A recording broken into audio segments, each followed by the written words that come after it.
Tonight, Donald Trump heads back to the US, wrapping up his historic two-day visit to the United Kingdom.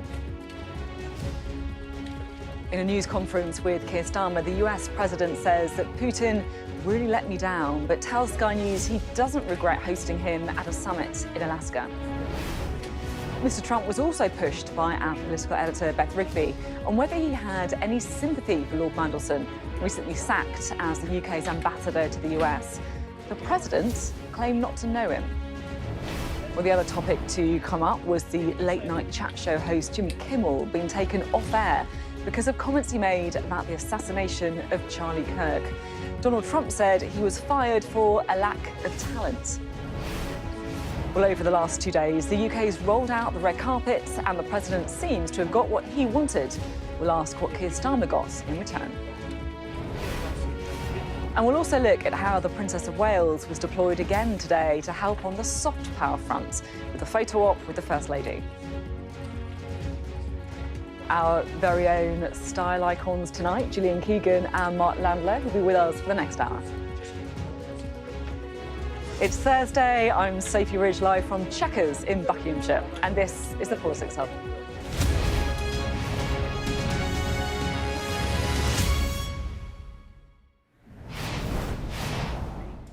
Hello, good evening. Well, it has been a busy one.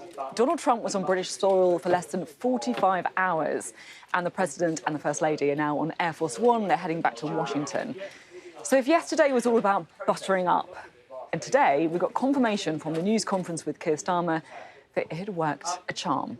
There was a lot of talk from the Prime Minister about the special relationship. Look, that's not a surprise for an event like this, that always happens, but it certainly felt like the US President really agreed.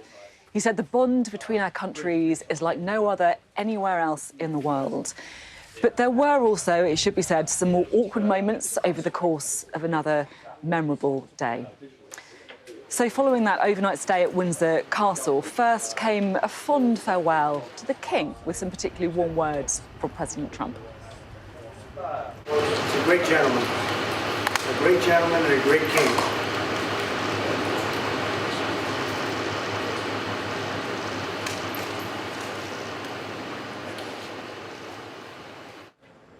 That all went very well. And then, of course, after a brief ride in Marine One, down to business at the Prime Minister's country residence, Chequers. So following an hour of talks behind closed doors came the diplomatic centrepiece of this state visit. That is a £250 billion investment deal designed to create thousands of jobs over the next decade.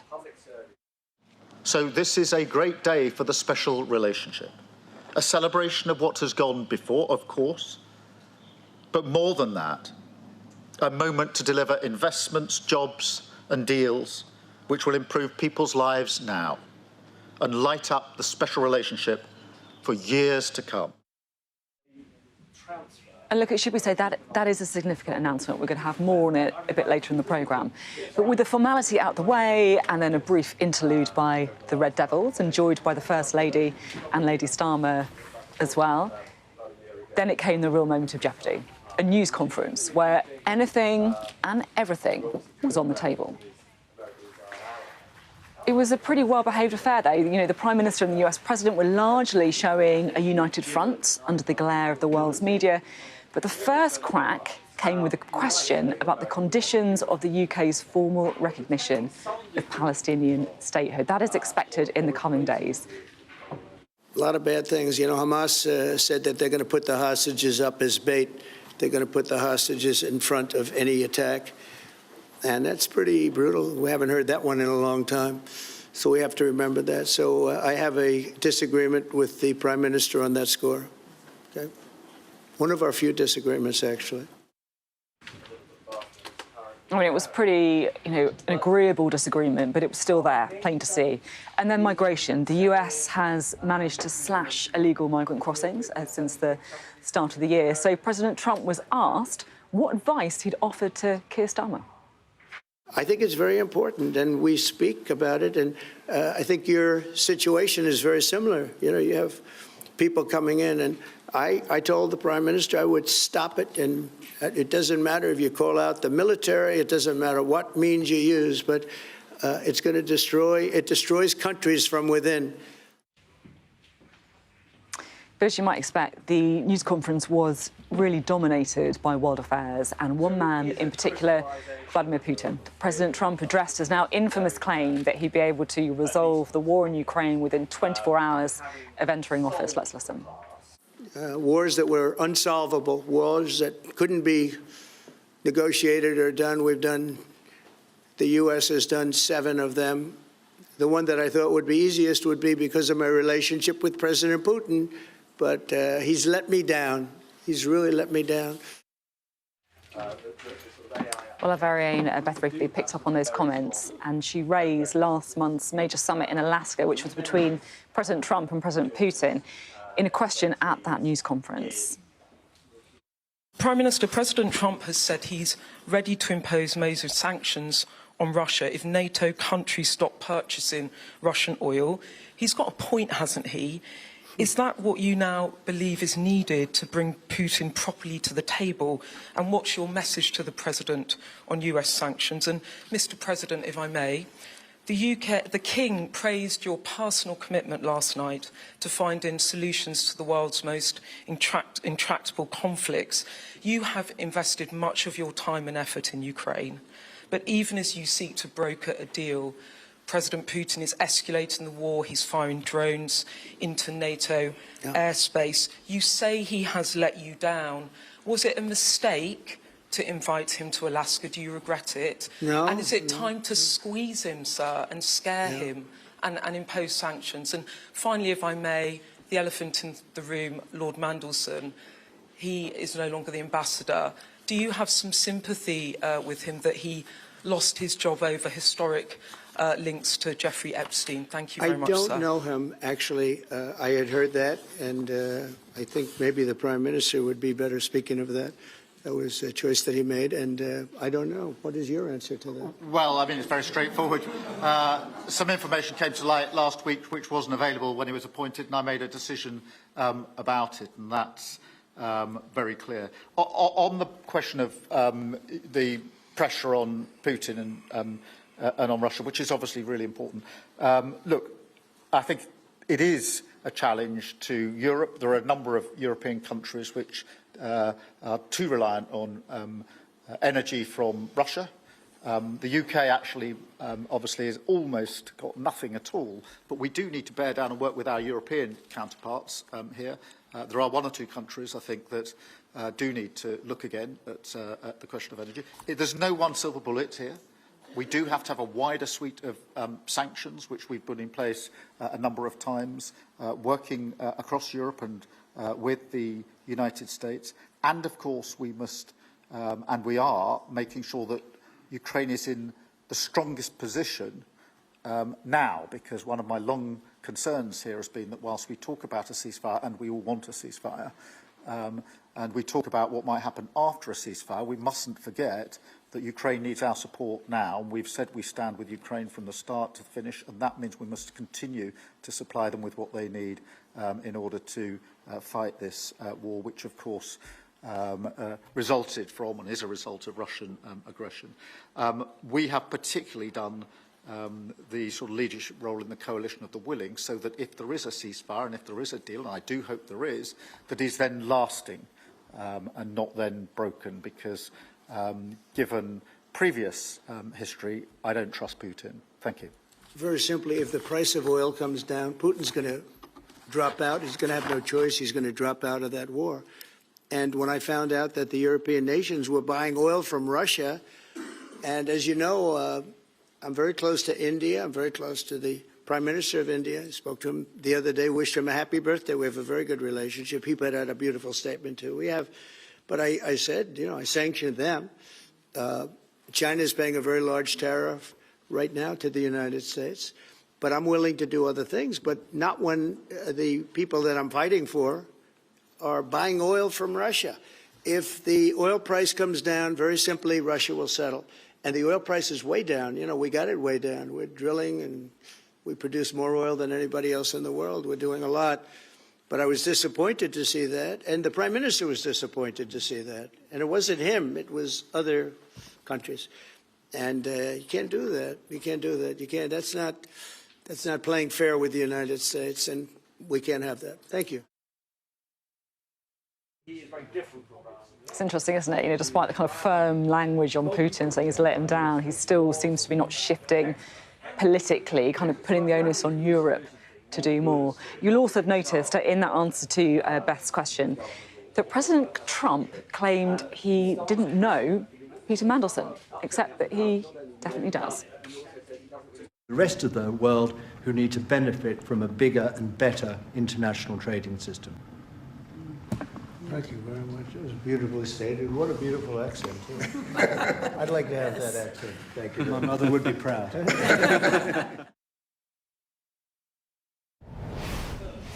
Short memories, lots to digest with our political editor Beth Rigby, who is here with us, and alongside our international affairs editor Dominic Waghorn, also here. I don't even know where to start. I mean, there's so much. Right, let's kind of go headlines first. How do you think it's gone, Beth? I think that the UK government tonight are delighted at how it's gone. They have had a torrid couple of weeks of we've been talking about, and they have managed to land this big tech deal. They've got some of the biggest billionaires in the world to come here to sign this tech deal, to commit to tens of billions of pounds of inward investment. And this is all about the Prime Minister being able to argue to the British public, I'm doing this stuff on the world stage and I'm trying to bring jobs and investments back to Britain for your benefits, putting money in the pockets of working people, I'm sure will be the language we will hear from him. And this is from a source within government. They said the personal relationship with Donald Trump has helped create environment for much bigger than expected deals. The PM's delighted. The presser conference went well. I mean, there were some agreeable differences, weren't there? But nothing blew up in a dramatic way. And this also is interesting.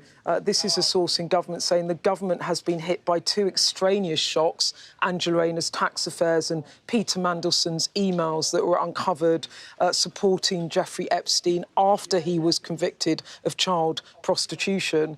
And they were both out of our control. Now there is a sense of the government being back on track with momentum going into conference. And you get a sense that this was a government that really, really needed this. And you could see, couldn't you, how much Starmer was actually enjoying the moment and feeling that he had landed this after a couple of weeks of just, I mean, it's been a horror show for him, to the point where people are openly talking about whether he will lead the party into the next general election. That is really uncomfortable and difficult for any leader. Yeah, it's interesting, isn't it? As you say, number 10 seemed pretty happy. President Trump seemed like he had a whale of a time. Dominic, I'm interested to get your perspective on... Look, we can say that those investment deals were really important, but on the international stuff, there was a couple of really thorny issues, and it didn't feel like it moved in substance that much. Yeah, and I think fair? on the economic side of things, you know, there was a lot of expectation management ahead of the meeting, as you'd expect. And you know, if we go back to the time when this invitation was made, the hope was it would lead to preferential treatment for the UK, particularly in terms of trade deals. The trade deal that materialised, the trade agreement that materialised in May, was sort of incomplete. It put us in a position where the tariffs were still worse off than we were before Trump came into power. But there was a promise that on things like steel and aluminium, those tariffs would come down. And the hope was that ahead of the state visit, that would progress would be made to that end. We haven't seen any progress at all before or now during the state visit. We do have this tech deal, which is going to bring in a lot of jobs, but there are questions around that, and I think it'll be interesting to see how that's dissected by, you know, economics correspondents like Ed Conway and others. You know, is it all new money? Is it old money? Do these jobs that it create, will that make up for the jobs that AI is going to take away? And how much ownership Americans going to have over this new AI economy that we're all apparently going to benefit from? So there are questions there, but I think over Ukraine and Gaza, that's the bigger question. I think, you know, if we've been in a bubble for 2 days, haven't we? And everyone looking in has been part of this bubble. If you're in Ukraine expecting another night of hundreds of drones coming your way, if you're in Gaza expecting, you know, more attacks from Israel and you're starving, you look at these scenes in Windsor Castle of opulence and extravagance. And it does look sort of out of time with what other people are going through, particularly in these two conflicts. And the question is, has the Prime Minister got progress on those two wars in terms of trying to bring President Trump more to his side of the argument? And it looks like he didn't really even try. I mean, it doesn't look like that even came up, really. Hopefully much more from both of you throughout the programme, but I do need to go to our guest now, Labour MP and Chair of the Foreign Affairs Select Committee, that is Emily Thornberry. Thank you for being with us. What do you make of the summit? So I've been listening to your gloom mongers there and quite surprised, really, at the tone that they've been taking. I think that you need to take these things in the round. So, for example, there's been no progress made in relation to Gaza. Let's go for that, because it's right to say that Donald Trump said, we don't agree on this. But remember this. They had an hour-long conversation, just the two of them. How many times does Donald Trump have an hour-long private conversation with any world leaders? And Donald Trump needs to have some decent friends. He needs to have some sensible friends. He needs to stop listening to the likes of Netanyahu and Putin and spend some time with some people who can help him and help the world to find a way through problems such as Gaza. Now, he says that he doesn't agree with us recognising Palestine, but he focused on the hostages, and he said they had to be released before, and then there will be peace. And the question is, what does that peace then look like? And the fact that he was not overtly criticising us, just saying that he didn't agree, I think doesn't show that there's a major wedge between the Prime Minister and the President of the United States. And I think that it's all to play for. I think that if a sensible plan can be put before Donald Trump, there aren't any other sensible plans that are being hatched. And I think that, Keir Starmer having a good relationship with the President is an absolute positive, and is that there is a possibility of being able to influence him in the right way. That, for example. I also heard complaints about the tariffs, and the fact that we have higher tariffs than we did before Donald Trump got in. And of course we do. We have 10% tariffs. It's better that than to be a Swiss person at the moment who has 39% tariffs. I mean, we do have the best tariffs of any other country. I mean, it's unfortunate we have any at all, of course, and more negotiations need to happen in relation to steel. I mean, to be honest with you, I wasn't thinking I was going to come on and say all of that. But having just listened to your journalists kind of, pouring such cold water on everything, I just feel a bit provoked. Fair enough. But I will come back on a bit of it, because I think, in our defence, we have said that it has been a success, that, Donald Trump was well behaved, that there clearly is a positive personal relationship between these two men, which I'll be honest, I didn't predict a year ago, but that has come to pass. And also that investment that was announced is a real deal, it's significant. But just on Gaza, just to pick you up on the Gaza thing, and look, I take your point that it is important to get Donald Trump in the room, it's important to have that strong relationship in order to make the case. But there hasn't been any movement on Gaza, has there? And, you listen to what Donald Trump said in the press conference. He wasn't moving towards Keir Starmer's perspective at all, and he said that he disagreed quite, strongly, it felt, with the recognition of Palestinian statehood. Now, you might say that, look, you're not going to persuade him on something like Gaza, that's just how it is. But it's not really like there has been a diplomatic breakthrough on it, though, surely? No, I'm not saying there's been a diplomatic breakthrough, but what I am saying is this, is that the differences that there are not insurmountable, are not a major problem. He didn't use this as an opportunity to have a go at Britain. Why are you doing this? It's irresponsible, or kind of picking up on any of Netanyahu's wilder lines against Britain that obviously they have been trying to persuade the Americans of the truth of. But instead simply saying, well, I don't agree with Britain in relation to this. And it leaves the door open to, he wants peace, we want peace. So, how do we go about achieving that? So, I mean, as far as he's concerned, it's conditional on the hostages being released. And frankly, I don't think there'd be many people who would disagree with that. The hostages must be released in order for there to be peace. But then the question is, what does Donald Trump want when it comes to peace? And he is talking about, losing patience with Netanyahu.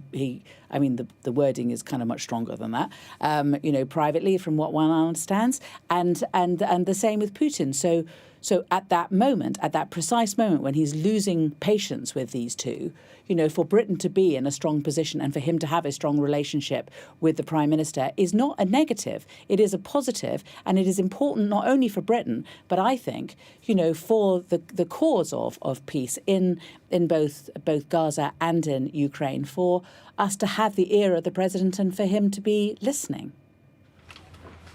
Can I ask, do you think that Israel's actions in Gaza amount to a genocide? Personally? Yeah, personally, I think it looks like a genocide to me. But it doesn't really matter what I think. What matters is what a court of law thinks. And there will be a reckoning for this.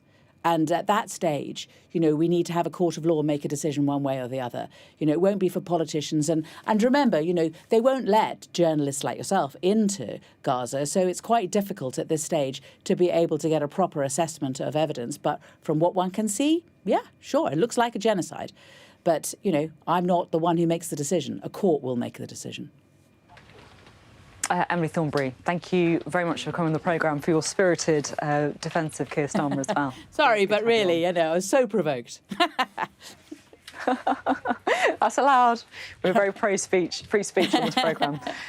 Right, let's bring in our duo for the evening, shall we? We have got the former Conservative Minister Gillian Keegan and the London Bureau Chief of the New York Times, Mark Landler. Great to have you both with us. Gillian, to you first. We saw there Emily Thornberry being pretty exercised in defence of Keir Starmer. She was saying that this has been effectively, really positive visit, that he's the ear of the president and that he can use that to try and lobby him towards some of those international causes. What's your take?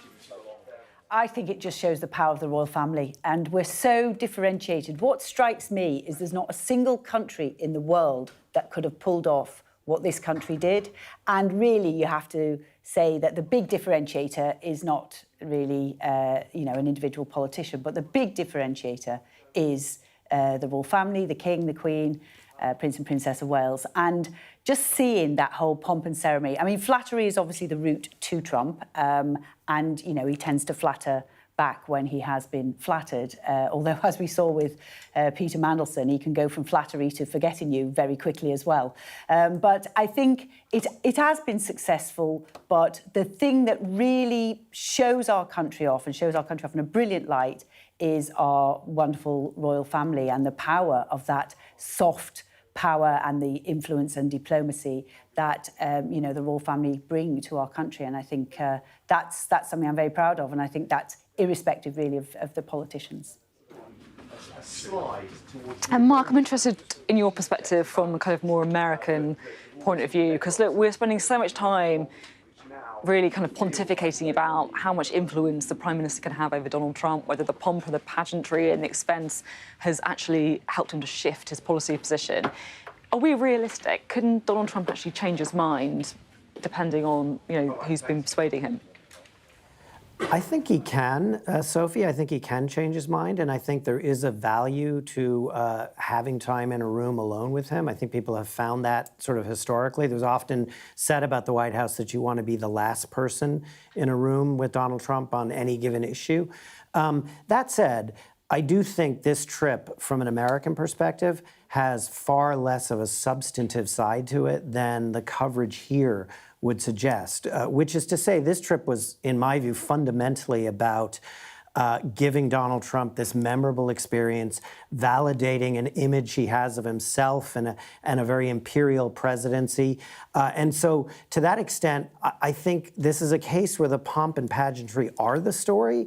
They're not just sort of a sidelight or part of the story. And to the extent that the pomp and pageantry were so meticulously pulled off, I think from that perspective, the royal family and the British government have a right to feel very satisfied. I think, though, that entertaining hopes that somehow either on Ukraine or on Gaza or, frankly, even on trade, this is going to yield any outcomes, even incremental process, I think is probably asking too much.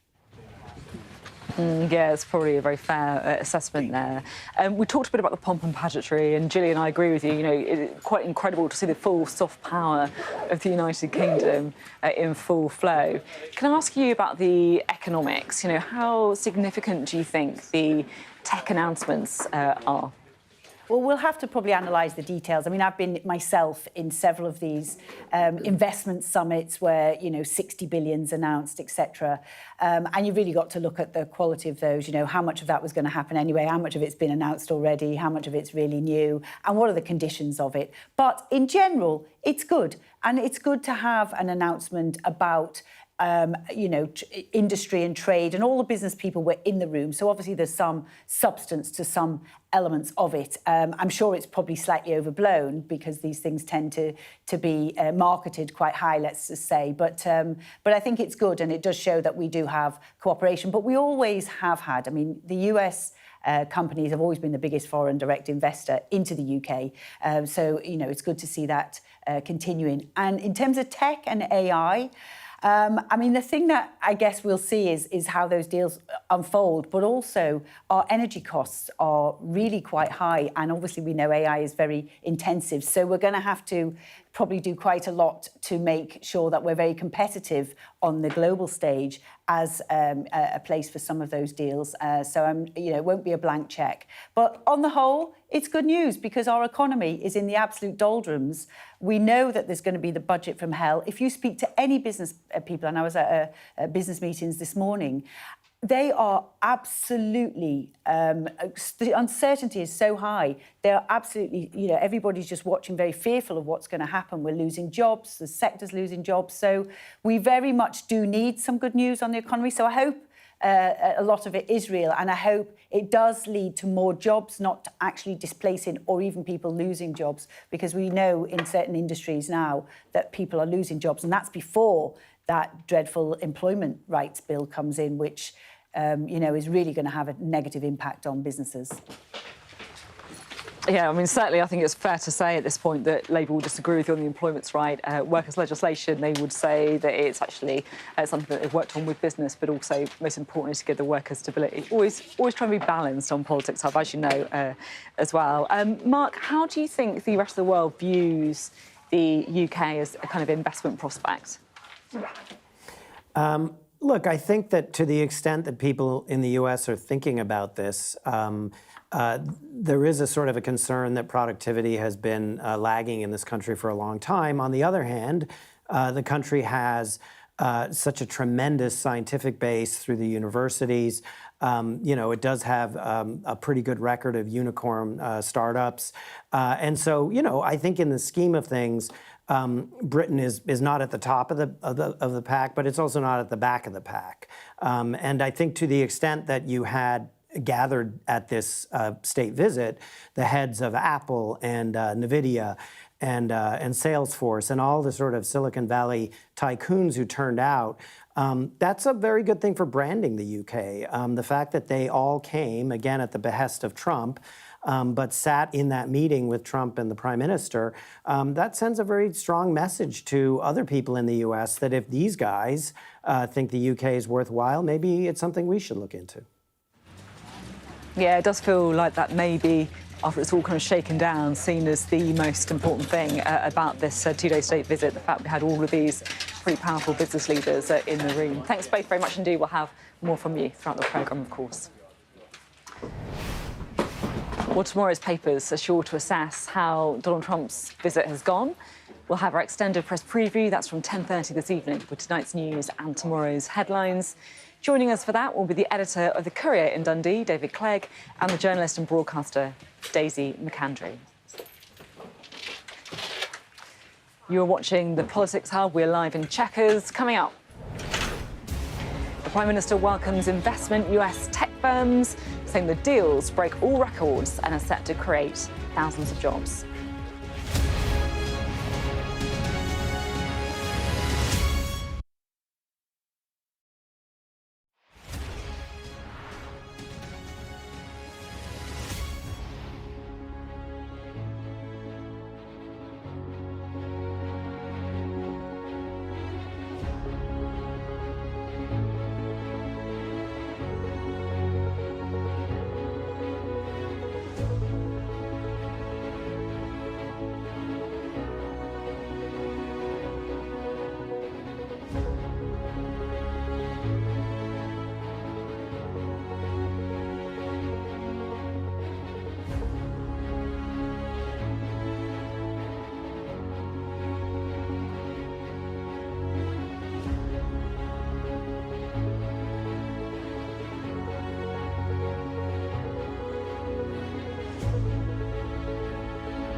gives you the very best of Sky News wherever you are. Breaking news, videos, analysis, up at 6%. podcasts, watching us live. Joins us live. All in one place, and all at just the touch of a screen. The Sky News app. Get the full story first.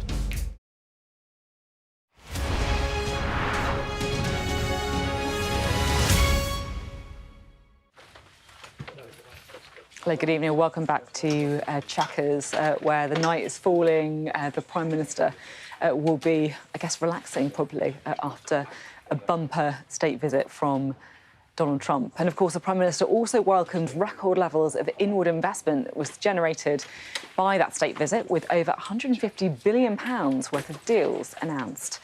But speaking tonight at an event alongside the Chancellor, the US Commerce Secretary, that is Howard Lutnick, said that that investment would be much higher if the UK followed Donald Trump's lead. Well, let's get a bit more. If the United Kingdom followed the rules of the United States of America, the investments announced today would have been 5 times larger from the technology companies. But they are afraid. They are afraid because they're not sure which way you're looking. Are you looking towards the United States of America for that lead? Or are you looking towards the disastrous European lead, which says we should regulate and regulate and regulate? Well, let's talk now, shall we, to our business and economics correspondent, Gurpreet Narwan, who joins us now. Gurpreet, what do you make of the deals that were announced today? Yeah, I mean, it was interesting there from Howard Lutnick. I think if the Americans have a reputation for straight talking and the Brits for indirectness, that was definitely on display at Lancaster House today. Howard Lutnick there, who has a reputation for being quite brash, a bit of a trade warrior among the American administration, a bit of a bad cop, saying what he thinks, really, that the Brits should be watering down regulation effectively, not taking a European-style approach. And we know that the Americans in particular have their eye on a number of new laws that we've got in the UK. The first one, online safety bill, which was introduced to ensure that tech companies protect people and mainly children from harmful content online. The Americans say that's censorship, that it doesn't hold up to Western values. And then there's the digital services tax, which is a 2% tax on the revenues generated by these companies in the UK. And the aim is to try and capture a bit of the money that they make here in Britain. The Americans have taken issue with it. We knew in the background to these meetings that these challenges, these issues might come up. The Brits haven't been talking about it at all, but Howard Lutnick there putting it out there on full display. I said that the Brits were a little bit more indirect. Rachel Reeves and Peter Carl, the business secretary, were talking about how great it was that the Americans have put all this money into the UK. And indeed, the government is really chuffed about this. $150 billion, that's the largest investment associated with a state visit ever, eclipsing what we saw from the Chinese in 2023, spanning the board. The main one, tech companies, we've heard a lot about Microsoft, Google, Nvidia, OpenAI, but also life sciences as well, and a big $90 billion commitment from the asset management company Blackstone. So there is a huge amount to celebrate here, and Rachel Reeves and Peter Kyle were doing just that. But they also talked about the trade deal, how great it was that we were first, and we got that first trade deal with Donald Trump back in May. But they didn't really talk about the contents of the trade deal that much, because we know also as part of these negotiations, the Brits were trying to get greater concessions on that trade deal that was agreed in May, particularly a lowering of that 25% tariff on aluminium and steel. That didn't happen, but nevertheless, Rachel Reeves talked it up. We can have a listen to what she had to say.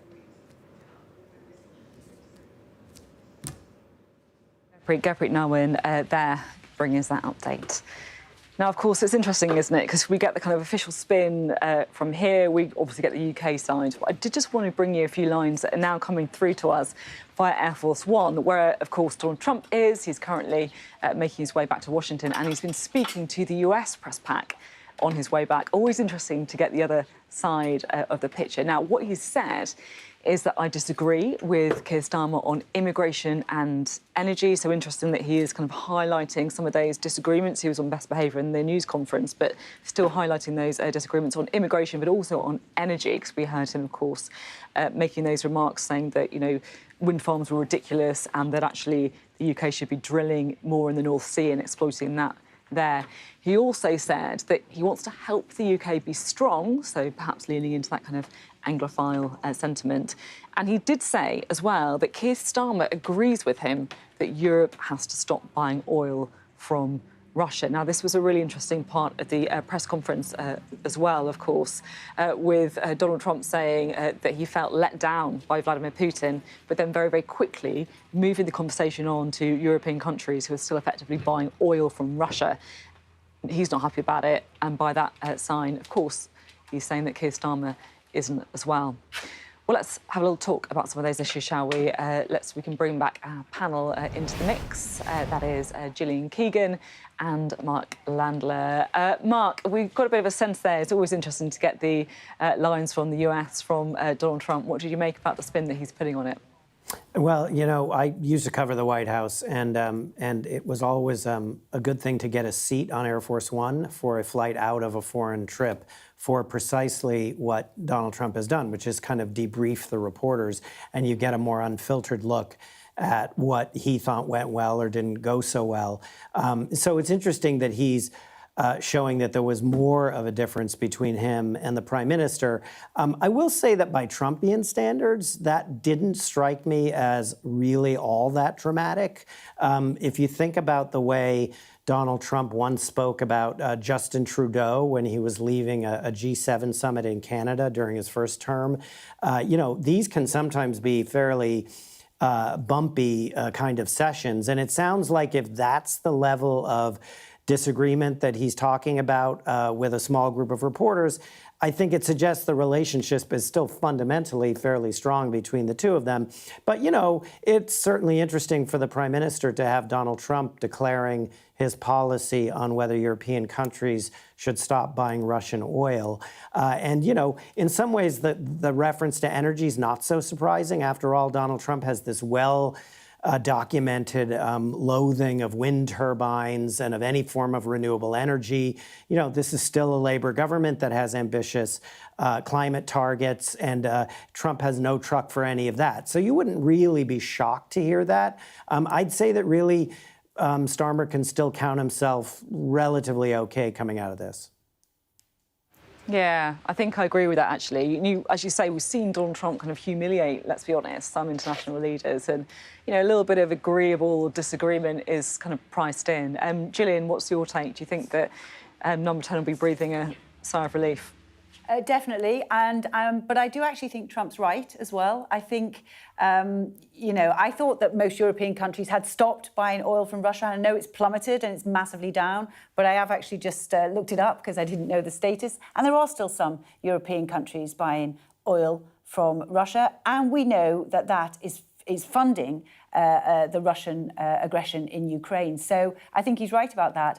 And he's also right that we should be continuing to issue North Sea licenses for drilling our own oil instead of importing it, which is what's going to happen under the current sort of Labour government regime of not renewing licenses. So we had a different view on that, the Conservatives. So I think actually the two issues he's chosen are actually ones that he's probably right on. Really interesting to get both of your perspectives. Thank you very much. Well, Donald Trump also, during the press conference inside Chequers behind me earlier, celebrated a decision by the TV network ABC to pull the US talk show host Jimmy Kimmel's programme. It was over comments he made about the assassination of Charlie Kirk. Let's just listen first, shall we, to the comedian on his show on Monday night, where he accuses the president and his allies of capitalising on the Conservative influencer's assassination last week. We hit some new lows over the weekend with the MAGA gang desperately trying to characterize this kid who murdered Charlie Kirk as anything other than one of them and doing everything they can to score political points from it. Well, the Disney-owned ABC says the show is now being taken off air indefinitely. It was after the network operator Nexstar said it would stop broadcasting it. Kimmel's remarks saw the chairman of the Federal Communications Commission, the Trump backer Brendan Carr, threaten to take action against Disney and ABC. Here he is, speaking in an interview with the Conservative podcaster Benny Johnson.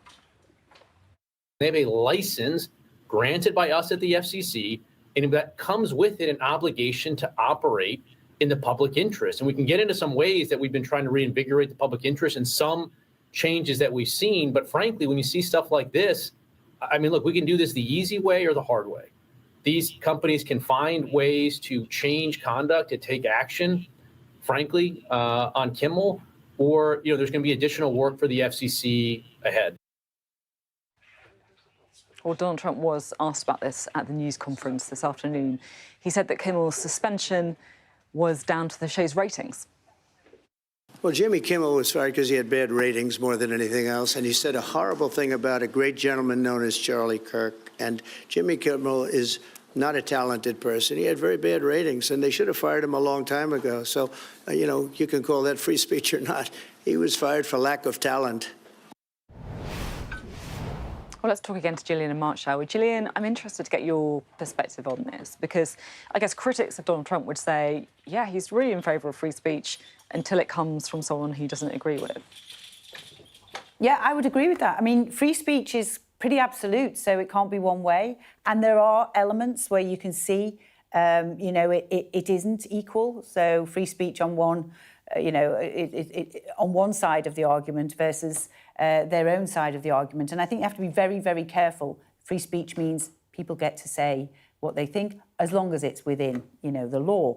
In terms of, I just asked Mark a question actually while we were talking. Would you consider you still have a free press in the US? So if you can have somebody fired due to using a regulator, and that is actually shown to be the sequence of events that happened as a result of what this guy said, then I think that's deeply troubling, because free press is an absolute pillar of democracy, and it is certainly a pillar of democracy here. It's a massive pillar of democracy in the leader of the free world as well. And I know there's different regulations for broadcast and print press, but actually, I think it's a bit worrying from that perspective. I think if it's shown that this is a direct result, the regulators acted, so it's nothing to do with ratings, but the regulators acted as a result of this because of what the guy said, then I think there's a lot to be troubled about. Mark, what would you say to that? I wouldn't necessarily argue with it. I can speak for myself as a print journalist who works for a paper that still covers Donald Trump and anything else that we cover independently and aggressively, and plan to continue to do that. But look, there's no question that these kinds of moves on the part of regulators, particularly when brought against broadcasters and brought against companies that have a very complicated set of business interests, many of which depend on relationships with the government, regulators or procurement or whatever. Yes, this is a sort of a very troubling use of leverage to stifle voices.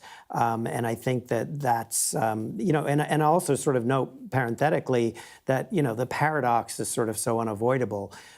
Here is the President of the United States posting on social media about how it's a great thing for America that Jimmy Kimmel has been pulled off the air. This is the same administration that has made a point of saying that the British government suppresses speech. Not so much the president himself on this trip, but certainly Vice President J.D. Vance on previous visits to the UK. So clearly the double standard is sort of hard to miss. And Mark, just to kind of follow up, because we obviously heard Donald Trump in the press conference saying, no, I had nothing to do with this. They just pulled him because of the bad ratings. But actually, what you're saying, I guess, is that there were these commercial and business factors behind it as well. Well, look, I can only tell you what my colleagues have reported. And what we have reported was that there were a series of meetings held inside the Disney company to discuss how to respond to the comments made by the chairman of the Federal Communications Commission. So again, I'm telling you what we've reported as a paper, but it suggests that Donald Trump's analysis of this is not the full story, that in fact the role of the FCC has been central to the decision made by ABC. OK, thank you both very much. Really interesting debate, this one, I have to say. Interesting to get both of your takes. Now, I want to go back to Westminster, because I have to say we've been very distracted, rightly, of course, by everything that's been going on behind us at Chequers. But there has been a domestic UK political story bubbling up, and it's all around Zara Sultana, the former Labour MP, who, of course, has been split off to try and set up this new party with Jeremy Corbyn. Now, she's come out to say she's been subjected to what she describes as a sexist boys' club, with a split emerging in that new party that she set up with Jeremy Corbyn. So what on earth is going on? Well, our chief political correspondent, John Craig, is in Westminster for us. John, can you just explain this to me? What's the latest? It's not a left-right split, it's a left-left split.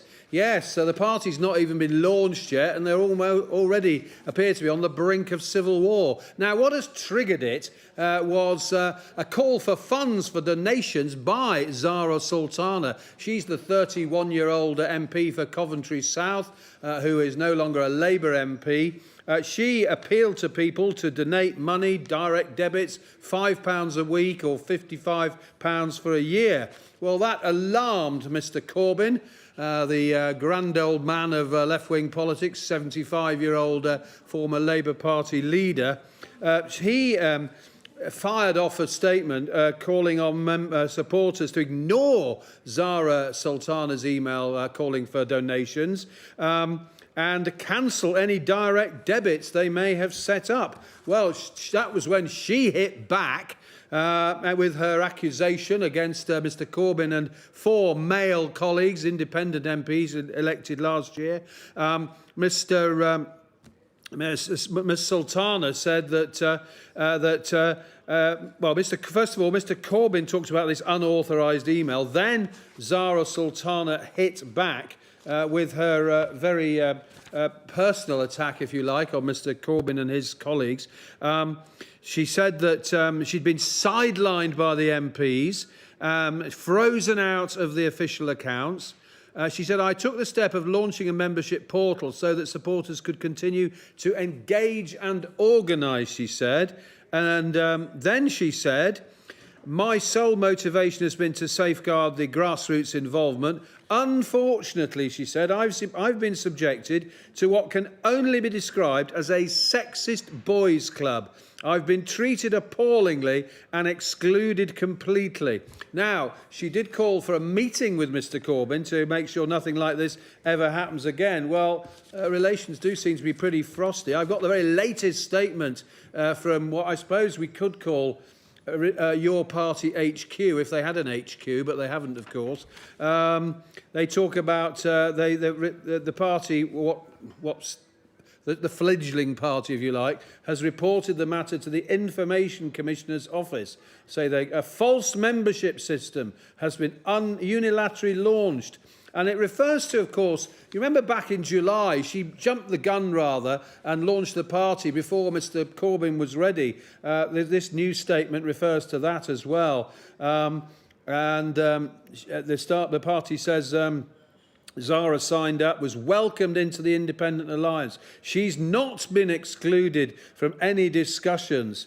And it goes on, talks about how there's enormous appetite to build a real alternative based on equality and peace. That's what unites us. We can't let it go to waste. I'm tempted, do you remember that song, It's My Party and I'll Cry If I Want To? It's your party and you can cry if you want to. Oh, John, you're treating us tonight. It's an extraordinary story. It really is. Thanks very much for bringing us up to speed on the latest twists and turns in that fledgling party between Zara Sultana and Jeremy Corbyn. Well, let's return, shall we, to the state visits. And, of course, it's the second state visit. It's historic, and the right royal welcome was given to Donald Trump, a key card played by the Prime Minister when he delivered the invitation to Donald Trump at the White House early in his second term.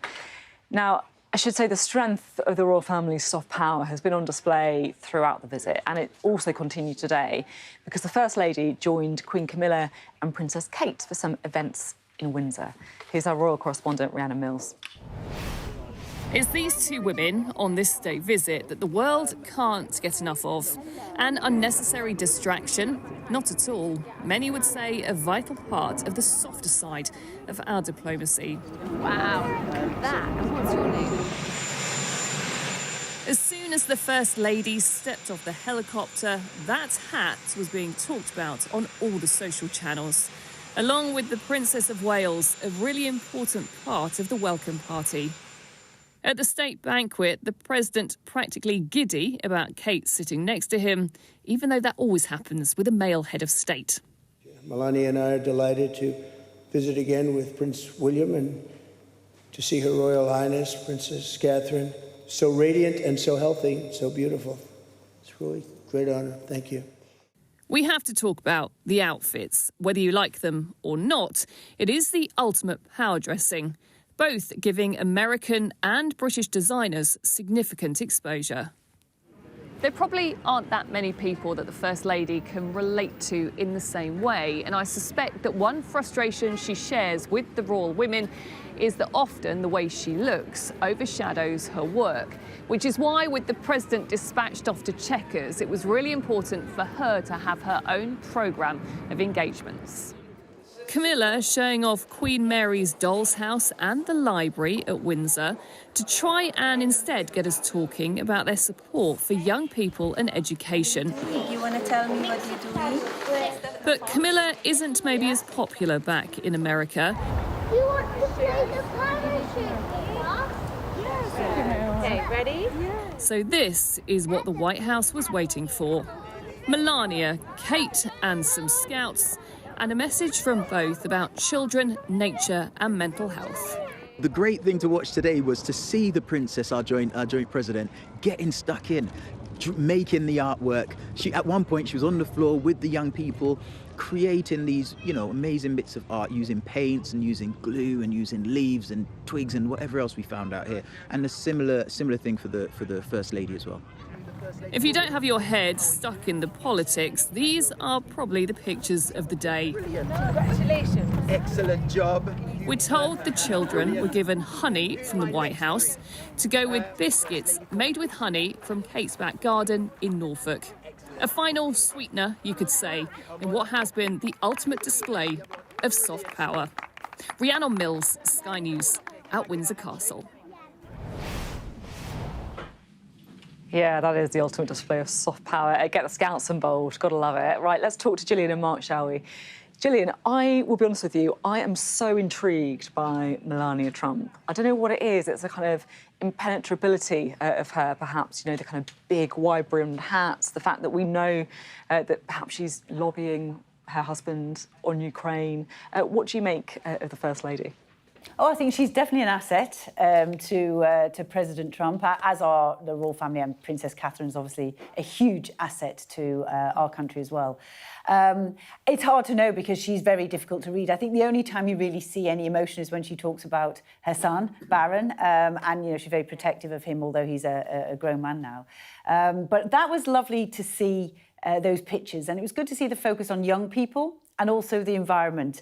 And actually, it took me back to being a constituency MP, because every MP around the country will have done the parachute thing with the Scouts, the Brownies, the Rainbows, and every school that you go to, or every summer camp that you go to. So it was wonderful to see. And, it's just a very part of normal British life. It's good to see the Scouts also get, a little bit of coverage as well.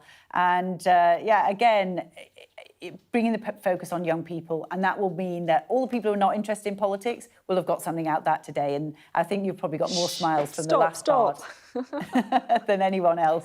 People who aren't interested in politics, who could they be? No, I understand the point. And I actually most of the country, I think you'll find. Hush, hush. Mark, the soft power is important, right? Oh, it's unbelievably important. And credit to the royal family for finding a way to bring Melania into the mix in such a relatable way. I mean, you know, as Gillian was sort of suggesting, and I think you were as well, you know, she's a bit of a Sphinx-like character. And, you know, there was a good deal of discussion about what kind of a role she would even play in a second Trump term. And so to see her as sort of engaged in this trip is, I think, is interesting. You know, the last time Trump came for a state visit, he brought the entire Trump clan with him, all his children and their husbands. This time around, it was a much smaller group. It was his wife, his daughter Tiffany, and her husband. So it was a more select group. It didn't have quite the one clan meets another feeling that we had in 2019. But I think as a result, it also showed off the First Lady in a much more extensive way than perhaps the last time around. And that will catch the attention of a lot of people back in the US. We're out of time. It's been great to have you both on the programme. Thank you so much for taking the time to be on the Politics Hub. Get my words out. It's been a long day this evening. Thank you. Well, the two-day state visit bonanza is over. We've had, of course, the royal red carpet rolled out. We've also had the banquet at Windsor Castle. It really has been the full force of Britain's soft power. And then, of course, we had the full treatment here at Chequers as well. From a tour of Churchill memorabilia to the RAF and the parachute display from the Red Devils as well. But look, it worked. You know, Donald Trump was effusive in his praise, and it also seemed genuine. He was on best behaviour at the press conference.